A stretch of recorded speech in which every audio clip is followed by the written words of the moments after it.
Mais oui, mais qui succédera à Karim Benzema? Vous vous posez la question. Eh bien, la réponse en fin de soirée en direct du théâtre du Châtelet, c'est à Paris. Alors, je vous rappelle la règle. C'est un jury composé de 100 journalistes du monde entier qui votent. Un journaliste pour chacun des 100 meilleurs pays au classement FIFA. Et Cyril de la Morinerie, il y a un peu de suspense cette année. Il y a un joueur qui tient la corde. Oui, le Ballon d'Or semble promis à Lionel Messi, car la superstar a remporté la Coupe du Monde. Messi a porté l'Argentine jusqu'au sommet, avec 7 buts, dont 2 en finale et 3 passes décisives.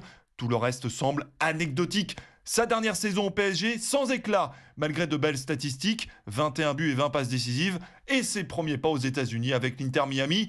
Messi est bien parti pour accroître son record avec un 8e Ballon d'Or, loin devant Cristiano Ronaldo, vainqueur à 5 reprises. Et ce n'est pas rien pour le consultant football d'Europe 1, Alain Giresse. Si c'est Messi, oui, pour le 8e, c'est assez impressionnant. C'est irréel, peut-être s'il serait intouchable pour le futur à ce palmarès-là.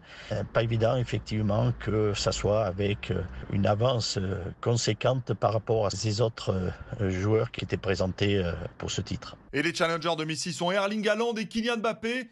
L'attaquant norvégien de 23 ans qui a remporté la Ligue des Champions avec Manchester City est une machine à marquer.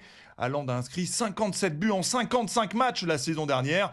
Kylian Mbappé s'est quant à lui particulièrement illustré en finale de la Coupe du Monde avec un triplé retentissant.